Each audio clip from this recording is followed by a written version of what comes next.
अस्सलाम वालेकुम स्टूडेंट्स, क्या हाल है? ठीक ठाक, उम्मीद करता हूँ आप लोग बिल्कुल ठीक ठाक होंगे। आज मैं 6.2 प्रोपोर्शन के टॉपिक के पर लेक्चर दे रहा हूँ। ये ओवरऑल लेक्चर नंबर 14 है और इस चैप्टर का लेक्चर नंबर 2 है। इससे पहले लेक्चर रेशो पर मैंने किया था। अगर आप लोग वो नहीं देख चुके हैं तो प्लीज़ पहले वो देखिए, क्योंकि यहाँ पर हम रेशो को यूज़ करते हैं। लेकिन मैं अब इस लेक्चर में, इस वीडियो में रेशो को डिफ़ाइन वगैरह नहीं करूँगा। मैं यहाँ पे प्रोपोर्शन को डिफ़ाइन करता हूँ कि प्रोपोर्शन क्या होता है। तो रेशो हम पहले से जानते हैं कि रेशो क्या होती है। तो इक्वलिटी ऑफ टू रेशोज़, मतलब अगर हम दो रेशो को इक्वल देख लें, इस तरह से लिख लें, यानी A ratio B as equal to C ratio D, तो इस तरह की कंडीशन को हम प्रोपोर्शन कहते हैं। इस तरह की कंडीशन को हम प्रोपोर्शन कहते हैं। जनरली हम प्रोपोर्शन के लिए इक्वल का साइन यूज़ नहीं करते हैं, बल्कि इसके लिए हम इन चार ये जो पॉइंट्स है इस तरह ये लिख देते हैं, और इसका मतलब होता है कि ये क्या है, प्रोपोर्शन है। तो यहाँ मैंने लिखा भी है कि क्या है, प्रोपोर्शन साइन है। यहाँ पर जो एक दो और बात इम्पोर्टेंट हैं वो ये है कि यहाँ पर प्रोपोर्शन में जो A और D है, यानी इस साइड पे एक जो फर्स्ट क्वांटिटी आती है वो, और इस साइड पे बिल्कुल फुली लेफ्ट पे, इन दो को इस प्रोपोर्शंस का एक्सट्रीम्स कहा जाता है। एक्सट्रीम्स, और जो इनसाइड होती हैं B और C, तो उनको हम मीन्स कहेंगे। और अगर हम इन दो को मल्टीप्लाई करेंगे और इन दो को मल्टीप्लाई करेंगे, तो इनसे जो आंसर आएगा वो इक्वल आ जाएगा। ये मैंने यहाँ नोट में लिखा है कि प्रोडक्ट ऑफ एक्सट्रीम्स, प्रोडक्ट का मतलब मल्टीप्लाई होता है, is equal to product of means, यानी ये हमेशा इक्वल आएंगे प्रोपोर्शन में। इसी पर यहाँ पे नीचे एक एग्जाम्पल गिवन है कि example number 1 is the given proportion true, यानी यहाँ पे जो नीचे एक प्रोपोर्शन दिया गया है, क्या ये ट्रू है कि ट्रू नहीं है। तो उसको साबित करने के लिए हमें ये वाला कंडीशन देखना पड़ेगा, यानी product of extremes is equal to product of means. अगर ये कंडीशन यहाँ पे होल्ड कर रहा है तो इसका मतलब ये होगा कि दिस इज ट्रू, और अगर ये कार्य नहीं कर रहा होगा तो इसका आंसर होगा दिस इज रॉन्ग। तो मैं इसको देखता हूँ, यहाँ पर सॉल्व करता हूँ। यानी यहाँ पे क्या है कि 13 divided by 7 is equal to 39 divided by ये। तो ये जनरली पहले हम डिस्कस कर चुके हैं कि इस तरह हम रेशो को भी लेते हैं। तो इसका मतलब ये है कि ये 13 ratio 7 is equal to 39 ratio 21 है। अब यहाँ पर मीन्स को और एक्सट्रीम्स को मल्टीप्लाई कीजिए तो इनका जो आंसर आ जाएगा वो सेम होगा। मतलब ये कि यहाँ पे 13 के साथ 21 मल्टीप्लाई कीजिए और 7 के साथ ये 39 मल्टीप्लाई कीजिए, तो इनका आंसर अगर सेम आ गया तो फिर ये प्रोपोर्शन ट्रू है। यहाँ से आ जाएगा 31 और 36, यहाँ से आ जाएगा 273, और जब इसको मल्टीप्लाई करेंगे तो यस, और इसी भी आ जाएगा 273। तो दोनों इक्वल आ गई, तो इसको हम कहेंगे कि ये क्या है, ट्रू है। तो इस तरह ये हमारा जो क्वेश्चन है इसका जो आंसर वो क्या होगा, ट्रू होगा। अब हम नेक्स्ट एग्जांपल पे आते हैं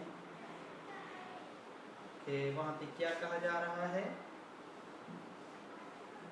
हाँ, एग्जांपल नंबर 2 में कहा जा रहा है कि find x of value of x such that, यानी यहाँ पर हमने x की वैल्यू मालूम करनी है कि इस तरह गिवन है कि x ratio 2 proportion to 3 ratio 4।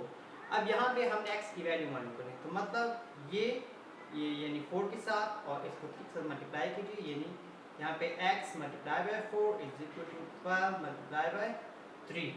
तो यहाँ से अब आ जाएगा, यहाँ से आ जाएगा 4x और यहाँ से आ जाएगा 36। तो यहाँ से आ जाएगा 4 बोथ साइड पे डिवाइड करो, यहाँ पे भी डिवाइड, 4 4 के साथ कैंसल और x इज इक्वल टू ये 2 और 18 और 1 और 9, यानी x की वैल्यू 9 आएंगे। तो ये मुख्तसर करना, ये कोई बढ़िया बात नहीं है, ये हाँ आप लोग पहले बहुत कर चुके हैं। बस सिर्फ यहाँ ये मीन्स को ऑप्स में मल्टीप्लाई कीजिए और एक्सट्रीम्स को ऑप्स में मल्टीप्लाई कीजिए, तो यहाँ से 4x इज इक्वल टू 36 आ गया। यहाँ पे इस साइड पे हमको सिर्फ x चाहिए था, तो x को यहाँ पर रखने के लिए, यानी अकेला रह जाए तो उनके लिए हमने 4 को बोथ साइड पे डिवाइड किया। जब डिवाइड किया तो यहाँ पे कैंसिल हो गया आपस में, और यहाँ पर भी 4 36 को पूरी तरह डिवाइड कर लेता है, तो x इज इक्वल टू 9। तो ये हमारा इस क्वेश्चन का आंसर है।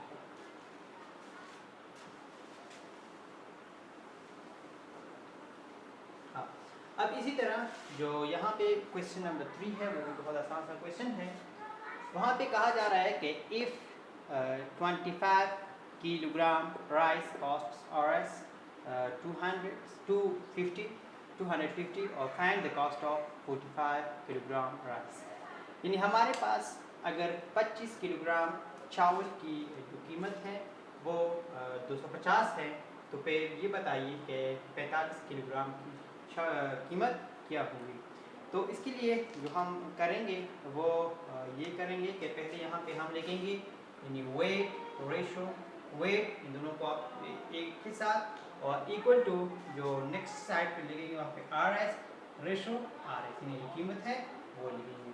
यहाँ पे पहले क्या है कि हमारे पास अगर यहाँ पे 25 किलोग्राम ये राइस है, तो इसकी जो कीमत है वो है 250, ये यहाँ पे लिखूँगा।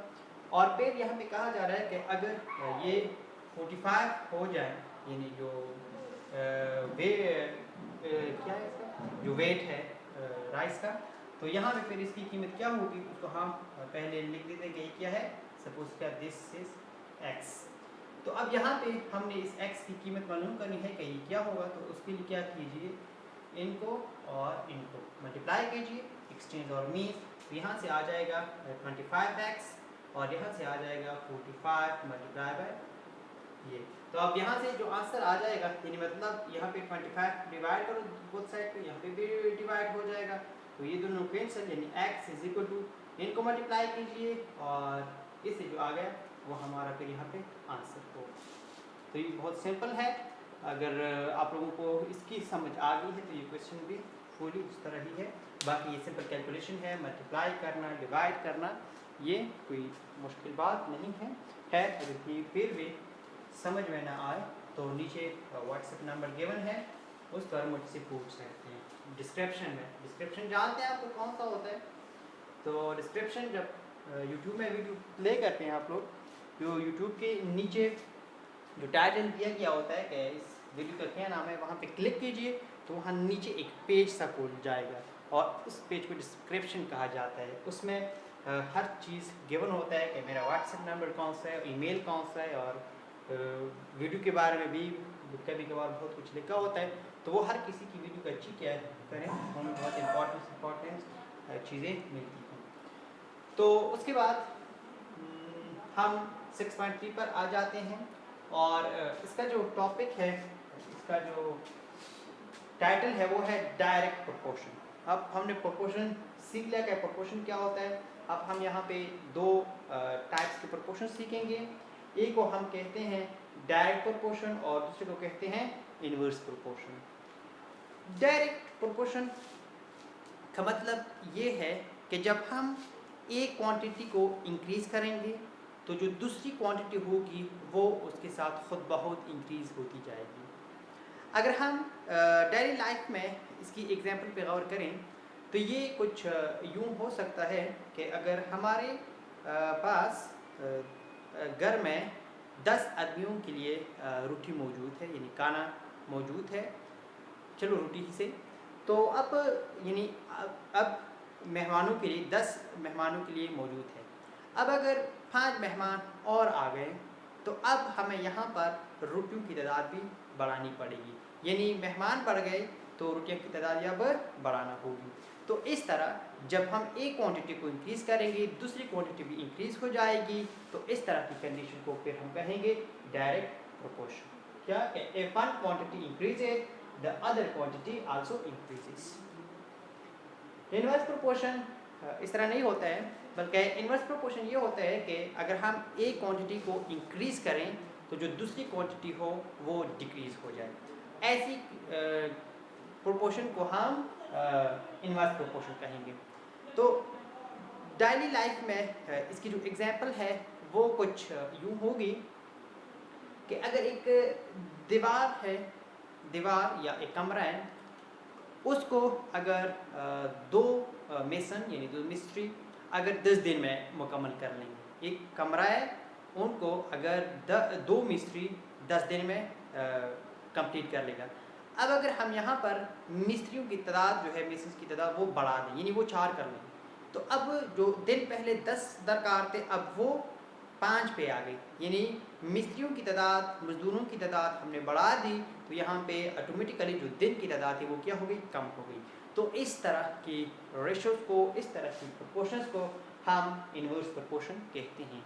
इस तरह की एग्जांपल आप लोग इस मैथ्स में तो खैर नहीं है, लेकिन इससे आगे जाके बहुत इस तरह के एग्जांपल्स आप लोग देख लेंगे और ये रियल वर्ल्ड प्रॉब्लम्स हैं। लेकिन यहाँ पे मैथ्स के जो सिंपल लिस्ट इसके लिए जो एग्जांपल है वो मैंने यहाँ पे लिखी हैं। ये एग्जांपल मैंने बुक से उठा ली हैं। ये 2 क्वांटिटी है इसमें, यानी एक क्वांटिटी है y, दूसरी क्वांटिटी है x। अब यहाँ पर अगर हम x और y की कीमतों को जानना चाहें कि क्या है और ये क्या काम यहाँ पे करती हैं, तो अब अगर यहाँ पे मैं x की कीमत डालूँ, यहाँ पे मैं y को लूँ, यानी यहाँ पे अब हमारे यहाँ ये 2 क्वांटिटीज़ हैं। एक क्वांटिटी है x, दूसरी है y। अब अगर इसमें मैं x की जगह पे 0 रख दूँ, यानी x की जगह पर मैं यहाँ पे क्या रख दूँ, 0, तो ये सारा ये क्वांटिटी क्या हो जाएगी, यानी x की वैल्यू मैं 0 रखूँ तो यहाँ पर क्या आ जाएगा, 0 आ जाएगा, यानी y की वैल्यू क्या आ गई, 0, तो ये दोनों 0 हो गए। अब सेकेंडली मैं क्या करता हूँ कि x की कीमत 1 रख देता हूँ, यानी 2x है, यहाँ पे मैंने 1 रख दिया तो 2 1 ज़ा 2, यानी 2 रह गया, तो ये क्या हो गया, 2 रह गया। x की कीमत मैंने 2 कर दी, यानी यहाँ पे 2 है तो 2 and 2 2 2 2 ज़ा 4, यानी अब यहाँ पर क्या आ गया, 4 आ गया। तो अब ये इसी तरह से जारी रहेगा। मतलब इसका क्या हो गया कि अगर हम x की कीमत को बढ़ा देंगे तो y की कीमत ऑटोमेटिकली बढ़ जाती है। तो इस तरह की रेशोज़ को, प्रोपोर्शंस को हम डायरेक्ट प्रोपोर्शन कहते हैं, जहाँ पे यानी एक क्वांटिटी इंक्रीज कर लेते हैं तो दूसरी क्वांटिटी भी इंक्रीज हो रही है। ये हमारा यहाँ पे जो फर्स्ट है उसका हो गया। अब जो सेकंड एग्जांपल है वो क्या है कि y is equal to 3/x। इसके लिए भी हम इस तरह का काम कर लेंगे, यानी यूँ एक टेबल सा ड्रा करेंगे और यहाँ पर x, यहाँ पर y। ये जब हम उसमें x को 0 पुट करेंगे तो क्या आ जाएगा, ये तो अनडिफाइंड है x पे। हम अगर वहाँ पर 1 पुट करेंगे तो 1 पे वो हमें क्या दे रहा है, 3 दे रहा है, ठीक है। हाँ, अब अगर यहाँ पर 2 हम कर लें तो यहाँ पे 3/2 आ जाएगा। यहाँ पे 3 कर लें तो यहाँ पे 3/3 यानी इक्वल टू 1 आ रहा है।